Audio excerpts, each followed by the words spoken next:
ഐക്യകേരളം രൂപീകരണം മുതൽ വിമോചന സമരം വരെ. ഐക്യകേരള പ്രസ്ഥാനം. കേരളം ഒന്നാകണമെന്ന ആശയം ശക്തമാകുന്നത് 1928 എറണാകുളത്ത് നടന്ന സ്റ്റേറ്റ് പീപ്പിൾസ് കോൺഫറൻസിലൂടെയാണ്.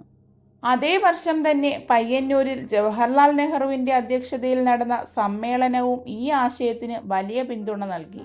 പിന്നീട് 1947 ഏപ്രിലിൽ തൃശൂരിൽ കെ കേളപ്പൻ്റെ അധ്യക്ഷതയിൽ നടന്ന ഐക്യ കേരള കോൺഫറൻസ് ഈ ലക്ഷ്യത്തിലേക്കുള്ള ദൂരം കുറച്ചു. ഇതിനിടയിലാണ് കൊച്ചി മഹാരാജാവ് ശ്രീ കേരളവർമ്മ കൊച്ചിയും തിരുവിതാംകൂറും ലയിപ്പിക്കണമെന്ന നിർണായക നിർദ്ദേശം മുന്നോട്ട് വയ്ക്കുന്നത്. തിരുക്കൊച്ചി രൂപീകരണം. സ്വാതന്ത്ര്യത്തിന് ശേഷം 1949 ജൂലൈ 1 തിരുവിതാംകൂർ കൊച്ചി സംസ്ഥാനം നിലവിൽ വന്നു.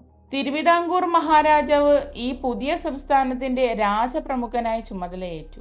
ടി.കെ. നാരായണപിള്ളയായിരുന്നു ആദ്യ മുഖ്യമന്ത്രി. എന്നാൽ രാഷ്ട്രീയ അനിശ്ചിതത്വങ്ങൾ അവിടെയും തുടർന്നു.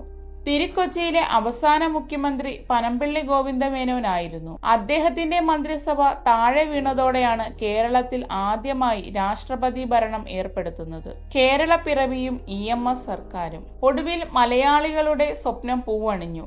1956 നവംബർ 1 ഐക്യ കേരളം നിലവിൽ വന്നു. തൊട്ടടുത്ത വർഷം 1957 ഫെബ്രുവരി മാർച്ച് മാസങ്ങളിലായി കേരളത്തിലെ ആദ്യത്തെ പൊതു തെരഞ്ഞെടുപ്പ് നടന്നു. 126 സീറ്റുകളിൽ 65 എണ്ണം നേടി കമ്മ്യൂണിസ്റ്റ് പാർട്ടി അധികാരത്തിലെത്തി. 1957 ഏപ്രിൽ 5 EMS നമ്പൂതിരിപ്പാടിന്റെ നേതൃത്വത്തിൽ ലോകത്തിലെ തന്നെ ആദ്യത്തെ തിരഞ്ഞെടുക്കപ്പെട്ട കമ്മ്യൂണിസ്റ്റ് മന്ത്രിസഭകളിലൊന്ന് സത്യപ്രതിജ്ഞ ചെയ്തു. വിമോചന സമരം.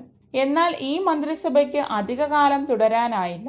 സർക്കാരിന്റെ നയങ്ങൾക്കെതിരെ മന്നത്ത് പത്മനാഭന്റെ നേതൃത്വത്തിൽ വിമോചന സമരം ആരംഭിച്ചു. 1959 ജൂലൈ 12 തുടങ്ങിയ ഈ പ്രക്ഷോഭം കേരള ചരിത്രത്തിലെ വലിയ പ്രതിഷേധമായി മാറി. ഒടുവിൽ 1959 ജൂലൈ 31 ആർട്ടിക്കിൾ 356 പ്രകാരം കേന്ദ്ര സർക്കാർ EMS സർക്കാരിനെ പിരിച്ചുവിടുകയും രാഷ്ട്രപതി ഭരണം ഏർപ്പെടുത്തുകയും ചെയ്തു.